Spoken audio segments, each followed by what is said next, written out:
첫 번째로 거기 보시면 수입이라고 있습니다. 재화의 수입 444페이지 보시면 재화의 수입.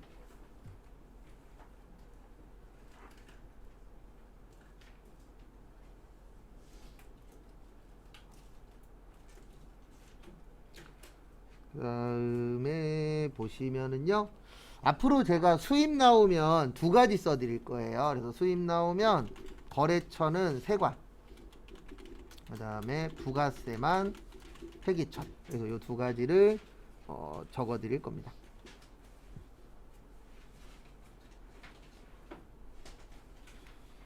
그래서 이게 무슨 뜻이냐면, 우리 수입의 뜻이 뭐죠?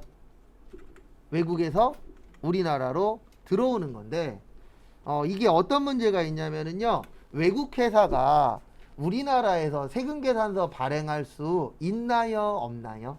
없죠. 왜냐하면 외국 회사는 우리나라에 사업자 등록증이 없기 때문에 세금계산서 발행을 못해요.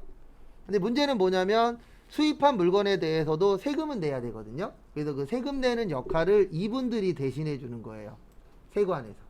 그래서 인천으로 들어오면 인천세관, 부산으로 들어오면 부산세관, 이런 식으로 세관 통과해야 되잖아요. 그래서 그 세관에서 부가가치세 관련된 세금계산서를 대신 발행해 줍니다. 근데 이거를 발행하는 이유는 뭐냐면, 요거 내게 하려고 하는 거예요. 무슨 세요? 부가세. 왜 그러냐면, 이러면 안 되잖아요. 국내에서 샀으니까 세금 내고 외국에서 샀으니까 세금 안 낸대. 이러면 형평성이 안 맞잖아요. 그래서 외국에서 들어오는 물건에 대해서 세관에서 대신 세금계산서를 발행해 주도록 되어 있는데, 그 세금계산서를 발행하는 이유는 하나예요. 부가가치세 때문에. 왜냐면 우리 이런 거 싫어하잖아요. 나는 하는데 쟤는 안 해. 그러면 형평성에 어긋난다라고 보잖아요. 그래서 그런 부분들을 맞추기 위한 게 요 수입이에요. 그 다음에 밑에 보시면 거래 시기. 얘 좀 안 냈으면 좋겠는데, 요게 제일 많이 나오는 것 중에 하나입니다. 이제 문제는 뭐냐면은요, 445페이지에 보시면 진한 글씨 많죠. 그걸 다 기억하고 있어야 한 문제 맞출 수 있어요. 그렇다고 해서 매번 나오는 것도 아니고 1년에 한 한두 번 정도. 그런데 이 거래 시기가 왜 중요하냐면은요, 거기 보시면 공급 시기라고 되어 있는데 얘 때문에 중요해요. 요 날짜. 제가 아까 부가세는 3개월에 한 번씩 낸다 그랬잖아요. 그러면 앞에 잠깐 보시면 1기 예정이 1월 1일부터 언제까지라고요? 3월 31일이에요. 그 다음에 1기 확정이 4월 1일에서 6월 30일이에요. 그러면 여러분들 생각을 한번 해보세요. 내가 만약에 사업자예요. 근데 거래를 이날 했어요. 몇 월 며칠이요? 3월 31일. 그러면 우리 내가 사업자라는 입장에서는 이거 날짜 하루만 바꾸면은요, 4월 1일로 바꾸면 세금 내야 되는 날짜가 며칠이 뒤로 가게 되죠? 3개월 뒤로 가게 되죠. 맞죠? 네, 하루 때문에. 그래도 국가에서 이걸 법으로 정해놓은 거예요. 이 날짜에 세금계산서 발행해라. 왜냐면 이런 규정을 안 만들어 놓으면은 장난칠 사람들 있다 없다? 있다. 만들어 놔도 장난치잖아요. 근데 없으면은 더 장난치려고 하겠죠. 왜냐면 3월 31일을 4월 1일로 바꿔버리면은요, 분명히 날짜는 하루만 바뀌었는데 세금을 내야 되는 날짜는 3개월이 뒤로 미뤄지잖아요. 그러면 어떤 효과가 나타나면요, 그 내일 세금 가지고 내가 장사를 더 할 수 있잖아요. 3개월 동안에. 그래서 많은 사람들이 세금을 늦게 낼 수 있으면 늦게 내려고 하는 거예요. 나한테 페널티가 없다면. 왜 그러냐면 그 돈 가지고 내가 사업을 해서 더 많이 늘릴 수도 있잖아요. 그래서 국가에서는 날짜 갖고 장난치지 마. 그래서 날짜를 정해놓은 건데, 거기 445페이지 보시면 일단 요것도 종종 나와요. 현금 판매, 외상 판매, 할부 판매. 거기 진하게 안 되어 있는데,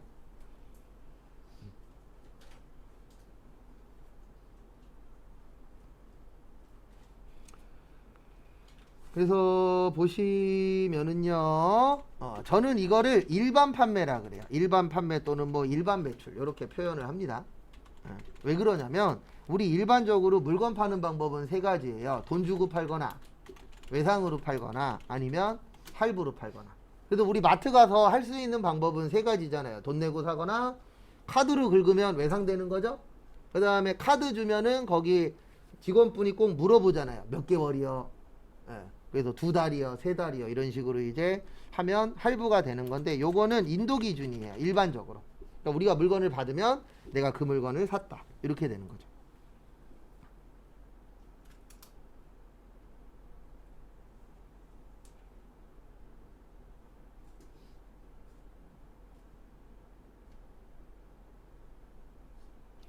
그래서 그거 부분 참고를 해주시고요.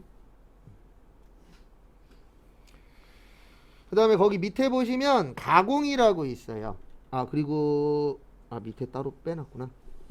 뭐라고 있으세요? 가공. 그래서 가공은 가공된 재화를 인도하는 때. 이게 무슨 뜻이냐면요. 가공이라는 게 만들어주는 거거든요. 그러면 만약에 여러분들이 물건을 거래처한테 만들어 달라고 보냈어요. 그러면 거래처에서 이런 연락이 올 겁니다. 다 만들었어요. 돈 주세요. 그러면 돈 주면 안 돼요.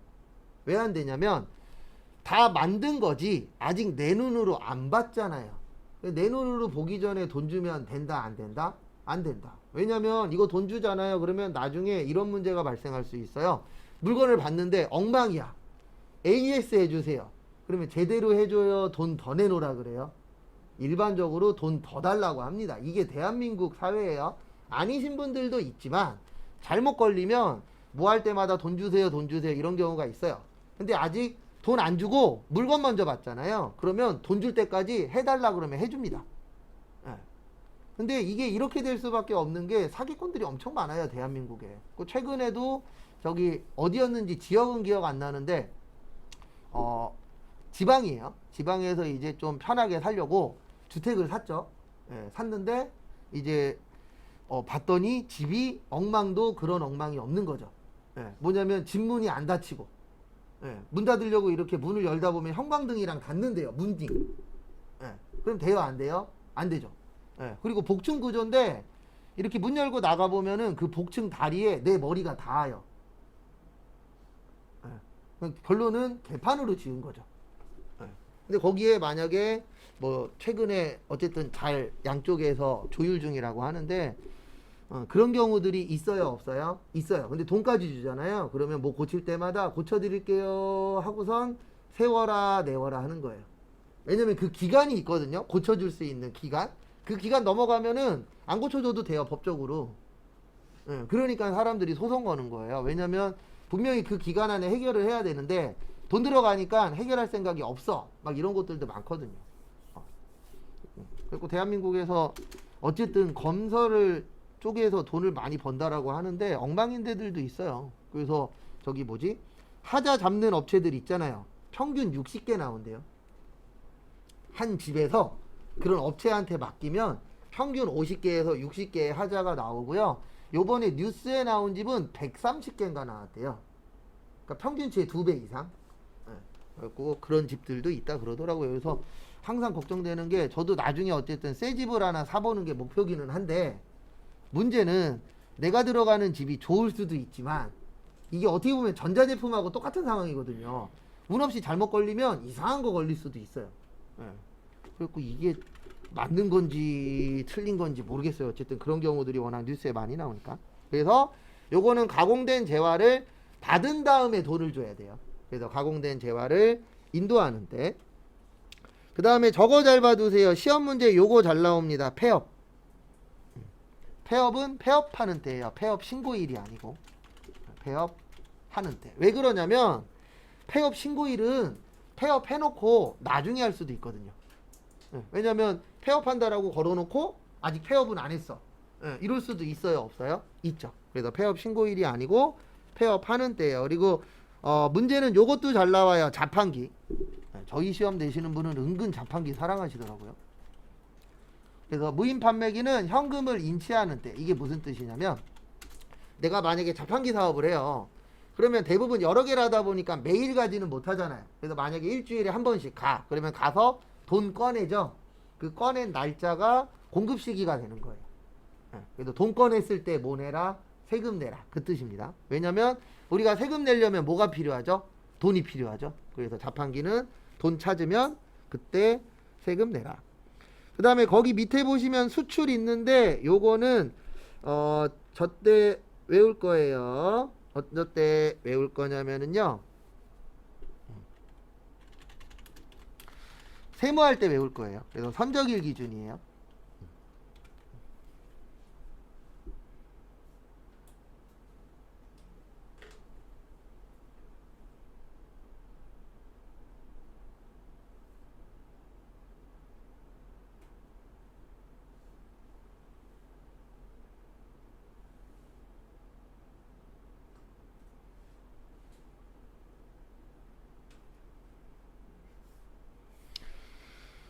그래서 선적은 배에다 싣는 거고요. 거기 옆에 보시면 기적일이라고 보이세요? 예, 기적은 비행기에 싣는 거예요. 그러니까 둘 다 싣는 건 싣는 거예요. 그러니까 우리가 그 뭐냐 수출을 하려면 배에 실든 비행기에 실든 해서 이동을 시켜야 되잖아요. 그래서 배에다 싣는 건 선적일, 그 다음에 비행기에 싣는 건 기적일이라고 표현을 합니다. 근데 요거는 이제 나중에 세무 때 따로 외울 거고요. 446페이지 기타의 경우에 별표 3개 치세요. 요게 제일 잘 나와요.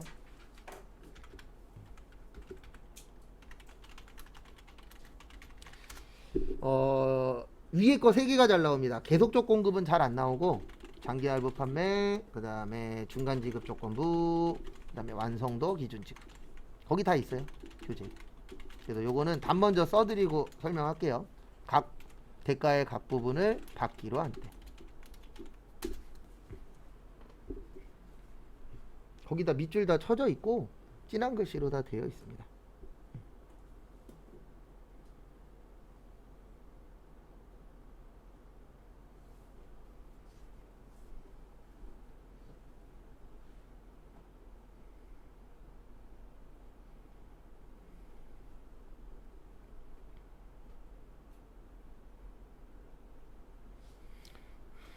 그래서 보시면 요게 뭐냐면은요 장기의 뜻이 뭐죠? 몇 년보다 길다? 1년보다. 할부의 뜻은 뭐예요? 몇 개월 이상이 할부죠? 2달 이상은 할부예요. 예, 일시불은 할부 아닙니다. 그래서 장기 할부 판매는 길게 나누어서 파는 거예요. 그러면 여러분들 생각을 해보세요. 길게 나누어서 돈 내는 이유가 뭐죠? 가격이 뭐하니까?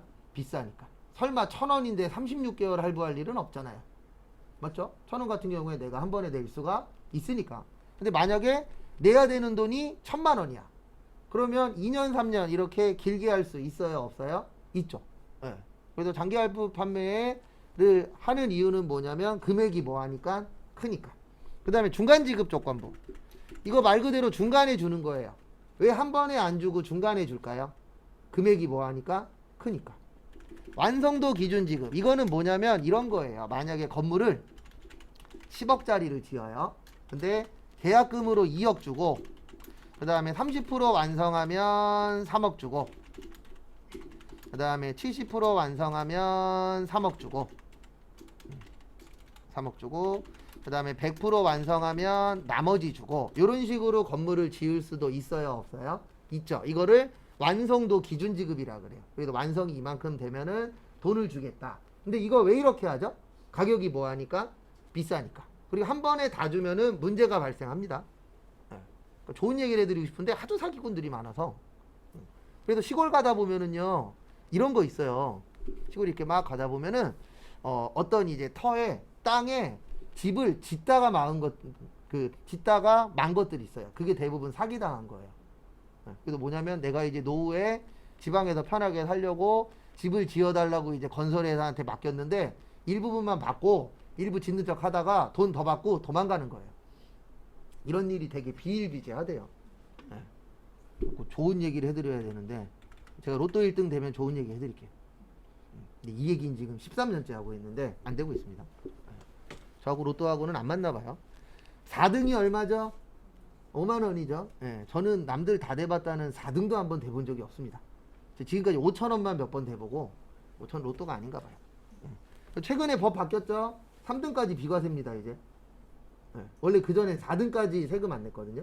근데 이제 3등까지 비과세로 바뀌었어요 최근에. 그래도 아마 요번 시험이나 아니면 올해 안에 복권 관련된 게 시험 문제 나올 확률이 있어요. 전산세무 2급에서 원래 내긴 하는데 어쨌든 올해 좀 변화가 생겨서 복권 쪽에 올해 안에 한 번 정도 나올 것 같아요. 그래서 결론은 뭐냐면 요거 세 개 다 금액이 큰 거예요. 그러니까 기간이 어떤 거죠? 길어지는 겁니다. 근데 문제는 뭐냐면은요, 부가가치세는 일반적으로 세 달에 한 번씩 내요. 맞죠? 몇 개월에 한 번씩 내요? 3개월에 한 번씩. 그러면 어떤 부분이 생기냐면은 이걸 한 번에 다 못 내요. 그래서 세법에서는 돈 받을 때마다 뭐 내라? 세금 내라 라고 만들어 놓은 겁니다. 왜 그러냐면 이걸로 설명을 드리면, 만약에 한 번에 다 내래, 그러면 나는 아직 완성도 안 했는데 1억을 내고 시작해야 돼요. 맞죠? 그러면 회사 입장에서는 마이너스적인 부분이 많이 생길 수 있잖아요. 왜냐면 가다가 취소가 될 수도 있고, 그 다음에 이런 거는 지으려면 기간도 오래 걸리고, 일반적으로 건물 하나 지으려면 1년 이상은 걸리잖아요. 그래서 이때는 돈 받기로 한 날 뭐 내라? 세금 내라. 이렇게 나눠 놓은 거예요. 왜 그러냐면 저희가 지금 배우는 게 부가가치세예요. 무슨 세라고요? 부가가치세는 간접세예요. 그러면 회사 돈으로 내는 세금이에요? 소비자 돈으로 내는 세금이에요? 소비자 돈으로 내는 세금입니다. 그래서 내가 그 돈을 받은 다음에 뭐 내라? 세금 내라. 기본적인 세팅은 이렇게 되어 있어요. 그래서 요거는 대가의 각 부분을 받기로 한대. 그 다음에 거기 밑에 용역의 공급 시기에서 간주임대료에다가 밑줄 치세요. 용역의 공급에서는 간주임대료. 제가 아까 이 얘기 했었죠. 간주는 진짜라 그랬어요? 가짜라 그랬어요? 가짜예요. 이거 뭐냐면 보증금에 대한 이자예요. 그래서 지금부터 좀 시험하고는 관련성이 좀 떨어지긴 하지만 설명은 좀 드릴게요.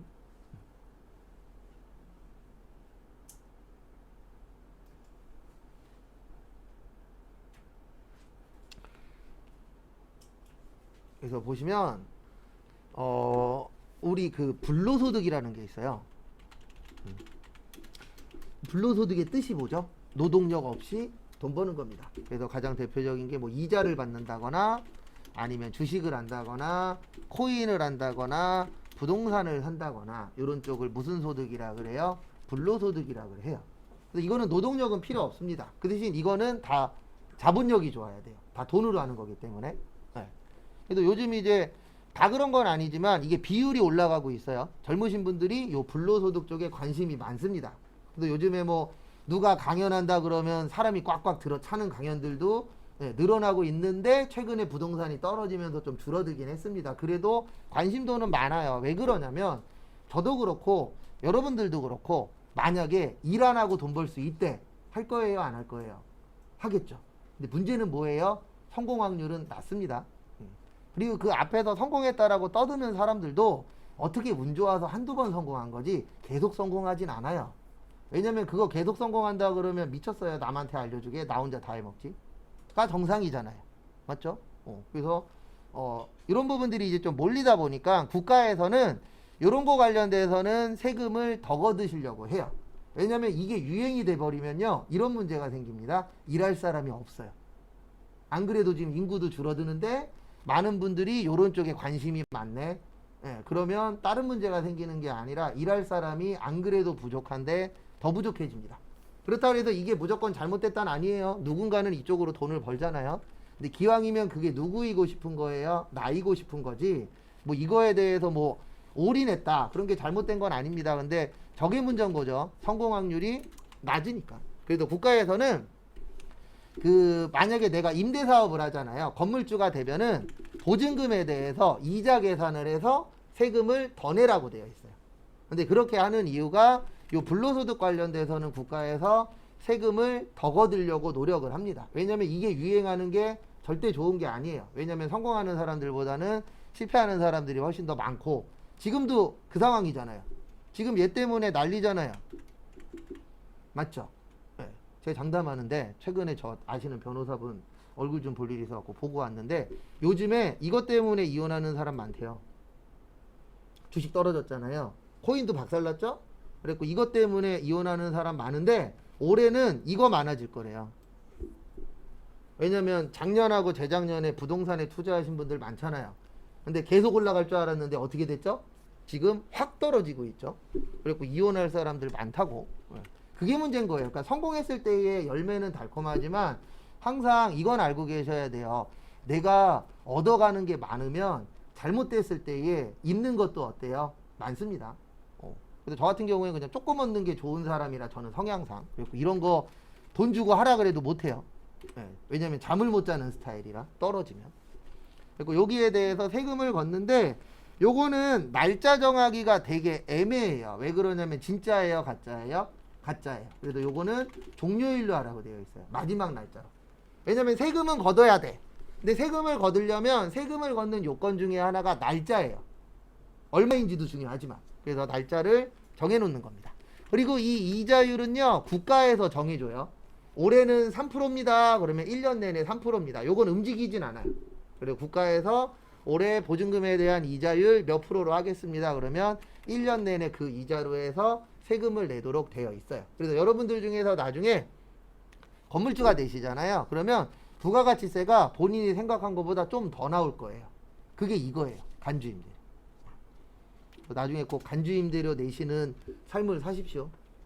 그러면 내가 곧 뭐가 되어 있다는 얘기예요? 건물주가 되어 있다는 얘기인데 모르겠어요. 전 건물주 추천드리지 않습니다. 왜냐면 제 예전에 아파트 조그만 거 있었는데 월세 줬다가 두 통장 먹을 정도로 스트레스를 많이 받아서. 그러니까 이게 건물주도 무조건 좋은 게 아닌 게 뭐 저야 이제 조그만 거긴 했지만 세입자 잘못 들어오면요 골 때립니다. 저는 한 1,500 손해보고 털었어요. 그냥 그 아파트 그냥 1,500 손해보고 팔아버렸어요. 근데 더 하나 떴던 건 거기에 사시는 분 문제가 아니고 그 사이에 끼어들어 있었던 조카가 문제였어요. 그러니까 이제 거기 사시는 분이 그 이모님이셨는데 나이도 꽤 많으세요. 근데 사이에서 장난친 거예요. 이모님한테는 전세라고 해놓고서 우리한테는 월세 계약해놓고. 그러니까 사이에서 이제 그 돈 갖고 장난친 거예요. 그래갖고 이상한 사람 많이 만나보고 쓰레기 같은 사람들도 여러 봤지만 제가 만나본 사람 중에선 탑3 안에 들어가는 안 좋은 사람 중에 한 명이었어요. 그래서 제 인생에 앞으로는 뭐 제가 건물주 될 일도 없겠지만 월세 이런 건 없어요 이제. 왜냐면 한번 겪어보니까 못하겠더라고요. 이게 좋은 경험이면 또 할 텐데 안 좋은 경험 한 번 하면은 안 하는 게 낫다라고 판단을 하게 되잖아요. 그래서 저는 첫 월세를 잘못 만나갖고 이제 제 인생에 월세 관련된 일은 없을 것이다라고 아예 못을 박아놓은 케이스예요. 근데 요거 나중에 실기로 나오거든요. 이론에도 나오긴 하는데 실기로 나오는데 쉬워요. 근데 제가 말하는 쉬우는 건 그 문제 중에서 쉽다는 얘기입니다. 난이도는 어느 정도 있는데 프로그램에서 도와줘서 요 간주임대로 나중에 할 때 난이도는 그렇게 높은 편은 아니세요. 그래서 그건 참고하시고 그리고 조금만 더 보고 마무리 할게요. 455페이지. 오늘 목표치까지는 왔습니다. 일반적으로 455페이지 전후까지 오거든요. 어떤 반을 수업을 하든. 그래서 지금 딱 목표치까지는 왔어요. 그래서 영세율과 면세라고 있습니다. 그래서 영세율과 면세가 있는데 앞에 잠깐 보시면 영세율을 완전 면세 제도라고 하고요. 면세를 불완전 면세 제도라고 해요. 여기 무슨 뜻이냐면 영세는 세금을 안 내요. 그리고 마이너스가 나오면 돌려받아요. 그래서 완전히 면제받는다 그래서 완전 면세 제도라고 하고요. 면세는 세금은 안 내거든요. 근데 문제가 뭐냐면 마이너스가 나오면 안 돌려줘요. 법자세에서 아예 만들 때 면세는 안 내는 대신 안 돌려줄 거야. 이렇게 만들어놨고 영세율은 영세의 뜻이 세율이 몇 프로라고요? 0%. 그러니까 세금은 안 내요. 근데 마이너스가 나오면 돌려줘요. 왜 그러냐면 영세율은 이거 관련된 거예요. 수출. 그래서 대한민국은 수출로 먹고 사는 나라니까 수출하는 회사한테 혜택을 주는 거예요. 그래서 그 혜택 중에 하나가 영세율이고 마이너스가 나오면 돌려줍니다. 그 돌려주는 걸 뭐라 그래요? 환급이라 그래요. 그래서 환급을 해주는데 그것도 조기 환급이라는 걸 해줍니다. 그래서 원래는 돌려받는데 한 달 걸리는데 수출하는 회사한테는 그 반인 15일 안에 돌려주도록 되어 있어요. 근데 이런 혜택을 주는 이유는 뭐라고요? 대한민국은 수출로 먹고 사는 나라다. 그래서 여러분들 중에서도 목표가 외국계 무역회사이신 분 있을 수 있어요. 무역회사 가실 분들은 기왕이면 외국어도 할 줄 아는 게 좋습니다. 왜냐면 제가 예전에 무역회사 다녔었거든요. 근데 이제 혼자 야근을 하려고 남아 있었어요. 거기는 이제 일본하고 거래하는 회사였는데 갑자기 전화가 온 거예요. 예. 혼자 있으니까 받았겠죠. 근데 받았더니 한국어로 나와요, 일본어로 나와요? 일본어로 나오는 거죠. 근데 저는 일본어를 못해요. 예. 저는 외국어하고 담당 사람 중에 한 명이라. 예. 그리고 격리 직원 그 컴퓨터에 붙여놨어요. 한글로 써놨어요. 예. 이렇게 얘기하면 안녕하세요 이런 식으로 다 써놨거든요. 읽었는데 제 발음이 좋아요, 나빠요? 나쁘죠. 못 알아듣는 거예요. 그랬더니 거기도 써놨나 봐요. 예. 거기 아무도 없냐고. 그리고 없어요. 그리고 확 끊어버렸죠. 그리고 그 다음날부터 저는 야근하면 전화를 안 받아요. 예.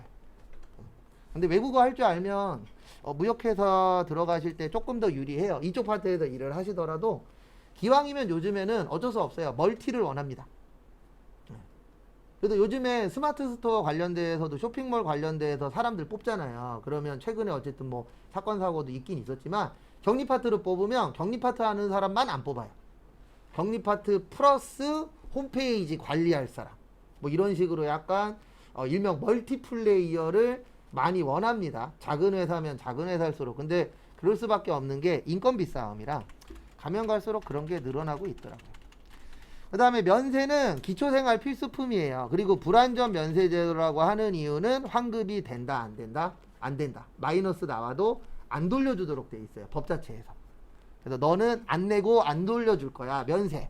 영세는 너는 안 내고 돌려줄 거야. 그러면 영세. 이렇게 이제 나누어지기도 하세요. 그래서 그거 참고하시고. 그 다음에 면세를 하는 가장 큰 이유는 이거예요. 역진성 완화. 그래서 역진성이라는 게 나랑 많이 버는 사람이랑 똑같이 세금 내는 건데 그게 부가가치세에서는 좋은 게 아니에요. 그래서 원래 많이 버는 사람이 많이 내고 적게 버는 사람이 적게 내야 된다. 그래서 그 기초생활 필수품 관련돼서는 면세라는 걸 적용을 해서 저소득층이 내는 세금을 줄여주는 거예요. 왜냐하면 저소득층이 세금을 많이 내면 세금 내는 만큼 뭔가 살 수 있는 부분이 줄어들잖아요. 근데 세금 내는 부분을 줄여주면은 그 돈 가지고 다른 생활 필수품 같은 걸 하나라도 더 살 수가 있겠죠. 그래서 세금적으로 혜택을 주는 겁니다. 그래서 주로 저소득층 분들하고 관련이 많아요. 그래서 예전에 한번 그 민주당 어느 국회의원이 면세를 과세로 돌려야 된다고 쓰잘데기 없는 얘기했다가 욕을 좀 많이 드신 케이스도 있었어요. 왜냐면 면세는 있어야 돼요. 왜냐면 면세가 안 그래도 우리 소득은 똑같은데 물가는 올라가고 있잖아요. 그러면 예전에 2개 살 거 하나 사고 3개 살 거 2개 사고 이렇게 줄어드는데 거기에다 세금까지 지금 올라가고 있잖아요. 그러면 내가 쓸 수 있는 금액은 계속 어떻게 되고 있어요? 떨어지고 있죠. 그래서 어쨌든 지금 안팎으로 좋은 상황은 아니에요. 그리고 면세 그러면 뭐예요? 계산서. 그래서 면세 나오면 무조건 계산서입니다. 그래서 지금 한 얘기는 내일 또 할 거예요. 그래서 내일은 저기 어떻게든 부가세를 끝낼 겁니다. 근데 얼마 안 남았어요. 그래서 부가세를 끝내고 그 다음에 시간이 되면은 실기 조금 해보고요. 시간이 안 되면 월요일부터 실기를 할 겁니다.